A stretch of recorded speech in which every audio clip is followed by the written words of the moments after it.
Okay, so wet the back of this, and now I'm going to put in the paint on, and I am just making sure it goes underneath it rather than sitting on top. Hello again from the Louise Ginetta Gallery and Studio. Thank you very much for watching. In this video I'm going to be demonstrating the pigment transfer and dispersal technique. This is another experimental piece, and this time I've used Mylar stencil sheets instead of the muslin that I used in a previous demo. Please see the video A New Way of Painting, and I'll put a link to this video in the description below. The Mylar stencils, or the acetate or cellophane stencils, disperse the pigment in a slightly different way to the muslin, and we can only work this out and work how we're going to use it through experimentation and through trial and error to see the full potential of these techniques. Also, of course, all these pigment and transfer dispersal methods can be combined because they make such lovely marks, and it's really worth experimenting with. So in this video I've used a regular canvas board, no primer, although the board was primed in any case, and I've masked it off with 2-inch masking tape around the edges, as I like a sharp square. When you take the masking tape off, it creates a really nice edge. I've cut stencils out of acetate stencil sheets and also used my Florists cellophane, as this is a good deal cheaper than the acetate or Mylar stencils. I'll put a note in the description below about the details of this cellophane so that you can order it yourself and you know what you're buying. I mix the paint with water and some acrylic bonding medium. I use matte acrylic medium, which is a glue and is also a bonding medium. When acrylic is diluted with just water, you are also diluting the bonding agent or the glue within the medium that makes the pigment adhere to canvas. This isn't so important with paper, as paper is absorbent and it'll absorb the pigment, but prepared or gessoed canvas needs the bonding agent to allow the pigment to adhere. I drop this prepared paint behind the stencils. You can lift off spillage or seepage with an absorbent paper wipe or cloth. Some of the spilled pigment will affect the canvas, but it looks really lovely once the masking tape is removed. It seems to add colour to the canvas just enough. I found by the end of this process that the water added and the sprays of water I also add in the process dissolved the pigment too much. I think I preferred a more concentrated pigment application. You'll see this by the end of the video if you watch to the end.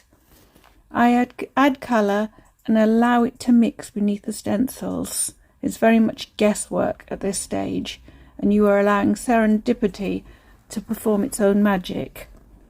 I add more stencils and add detail until I feel that there is a reasonable composition, but still I'm not fully aware of how it's going to turn out. If you're enjoying this video, please remember to like and subscribe. A like really helps my YouTube algorithms, as likes mean that YouTube will post the video more often. If you don't like, they think people don't like it and then they don't post it so much. So a like would be greatly appreciated. At this point, may I thank all the viewers who watch my videos, who comment and support. It is much appreciated. There are a few of you who have very kindly given a super thanks, and I've listed these people in the list that's scrolling through. Again, many thanks. I wouldn't be able to do the videos without you. This is much appreciated. As you see, I've constructed some sort of a composition. I've placed stencils over the top of other stencils. Although these don't necessarily make contact with the canvas fully, as the thickness of the stencils below prevent the stencil from relaxing onto the surface of the canvas. Here the less dense thinner Florist cellophane works better. You can keep adding to this. You can add highlights in the orange, or you can add dark edges around the edges of your stencils. The thing is that remember that this is just experimental and we're just learning the process, so don't get too complex and don't expect too much. Remember, we are just experimenting. Right, now to take it off. And you can see that the pigment hasn't really gone underneath it that much, has it? It's very dry.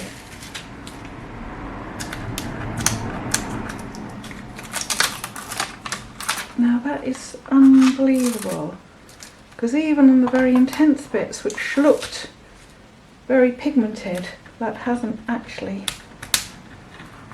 taken that well. I mean, it's definitely marked it.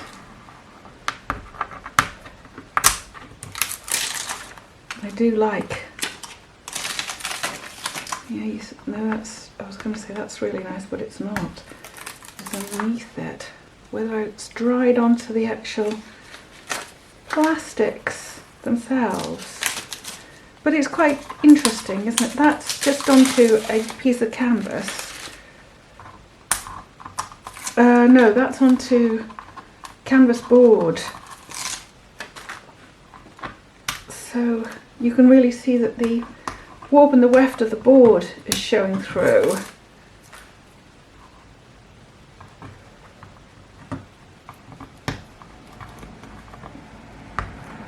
And it's really dried down as well. It's not stuck to it.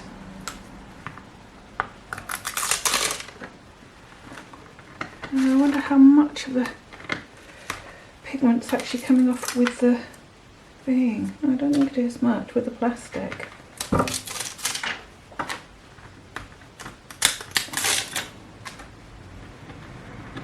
So it's very different from when you put it through fabrics. It's very different when you put it through a muslin.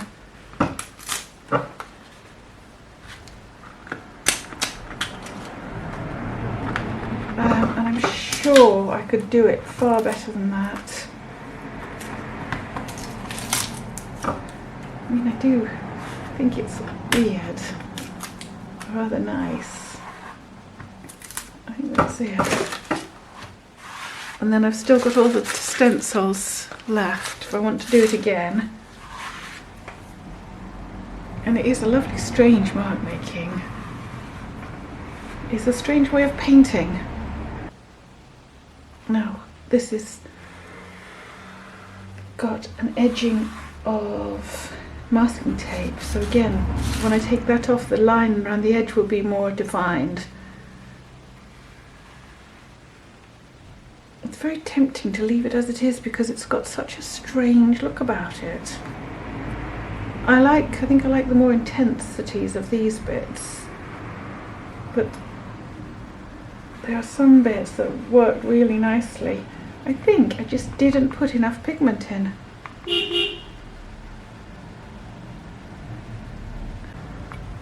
So this one ended up like this, and I'm not sure that I like it. There's parts of it I really like. I'm so sorry about the traffic. I'm not sure I like it. I like parts of it. And it does look nice if you take off the edging, so you've just got this lovely neat edge. But I think I do fancy doing some more to it. I mean, I was even thinking of going over it and keeping this on the right hand side and taking some of this out. So I think what I'll do is I will make the decision. I love the mark making. I mean, I love the bits.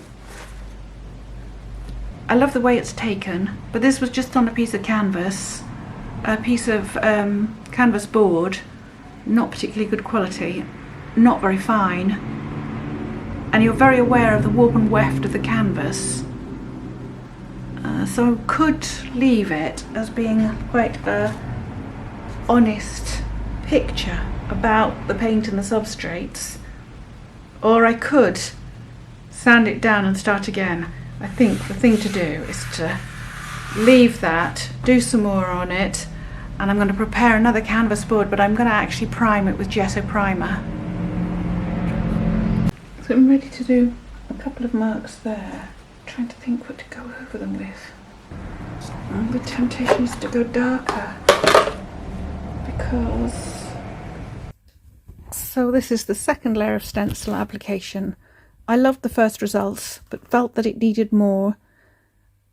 I make sure that the first layer is completely dry by this time, and I sort of reconsider where extra details need to go and where I want the composition enhanced.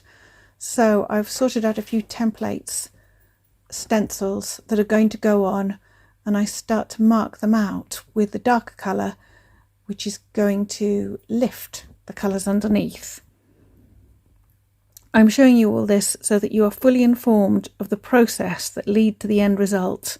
You can add further layers if you want to, or if you are happy with the first layer, just leave it be. You can also mix the techniques, as I said in previous videos. All the marks with string or textured papers could enhance this.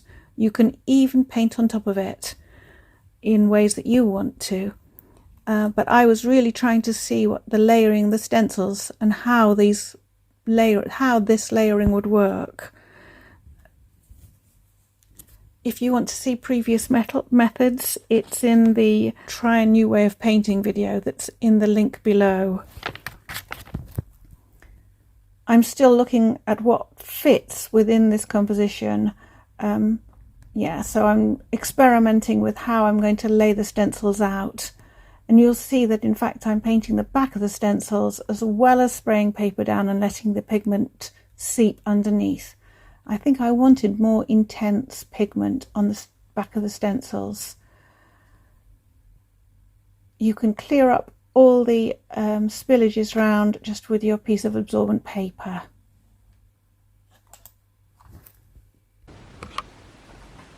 Okay, I'm going to have a go at taking these off that I did yesterday and see what they're like. Oh, I think what's really interesting, yeah, you see it's not really, whether it's I've left it on too long, it's not really transferring as much as I'd like it to. I mean, I do like it, the effect, but it's, you know, whether that's what I want. You know, there's the two options, there's these or there's the fabric.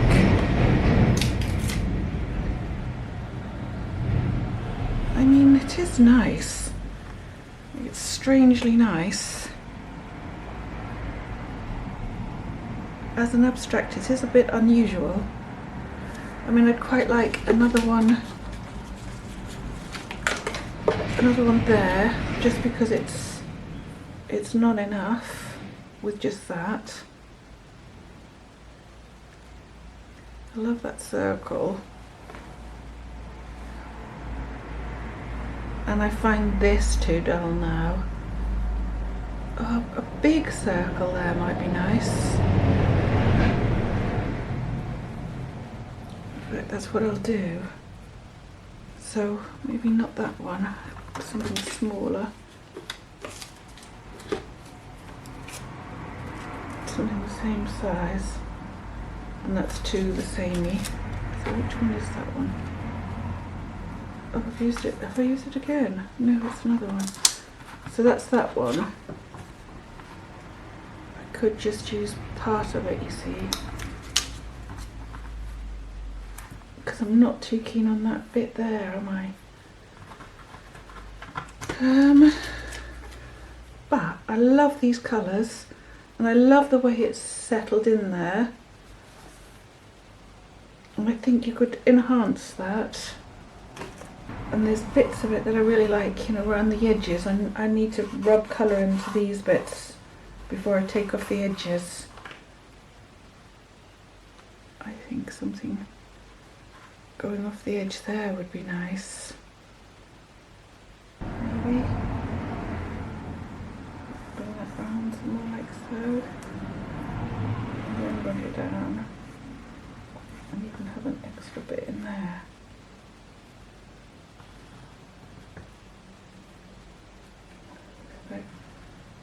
followed the form of that a bit. So I'm going to put that shape on there, like so. And I'm covering up the bits I don't like or not so interested in. I'm going to use those lovely colours that are there already. And I like the way that the pigment gathered at the bottom here and spilled. And I think there must be a tilt to the table. Oh yeah, no, it was to this actual board, isn't it? So I prefer these to these, where the pigment doesn't seem to have taken in the same way. So I am going to spray it first. You see here that I don't always spray the canvas first. I found that painting the stencils worked as well. I felt more in control of the amount of pigment that was laid down. You can still wipe away any seepage or spillage. I am still going to add to the composition, to the mark making and to detail of the composition. I also, as I go along, have become slowly more aware of what the technique actually is going to result in. So it makes me feel a little more in control of what's actually happening. I'm using darker pigment to add depth to the picture. So the lighter pigments, the lighter or less saturated pigments of the first layer will recede a little when the piece is finished, or at least that's my hope. And also when I have finished it, I will glaze it all either with a matte or a gloss medium, or even mix the two together to make a satin medium, in order just to bring out all the colours. Okay, now to remove the last lot, and hopefully I won't be doing any more. It's not dry, although it is nice underneath there, but it's not dry. But it is nice, it's almost better. What do you think? It's very different. Do I put it back on again? Because it's obviously not dry.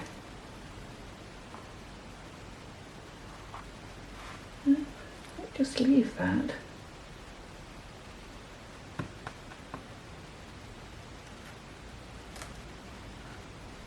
That is interesting. I mean, how different it is if you take them off before they've dried properly, because I do prefer that.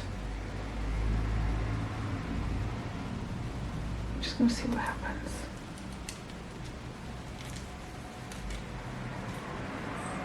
Oh yeah, that's better. If you do that, if you take them off before they dry, it does have a very different effect. The pigment's sunk into the holes more, hasn't it? Rather than when you do it completely dry, it peels off with the plastic. Okay, it's interesting. Whoops a daisy. And there's another one. Okay. Well, that's interesting because I prefer them taken off before they were dry.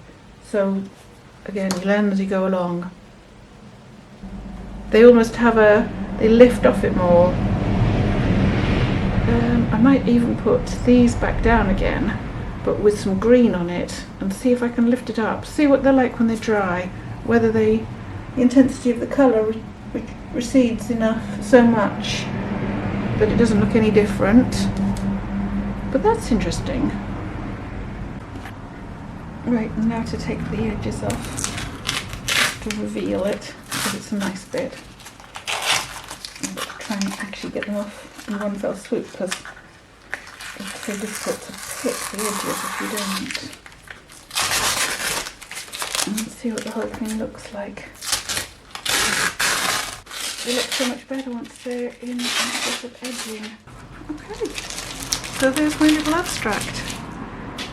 And it is strangely nice. So I'm quite pleased with that.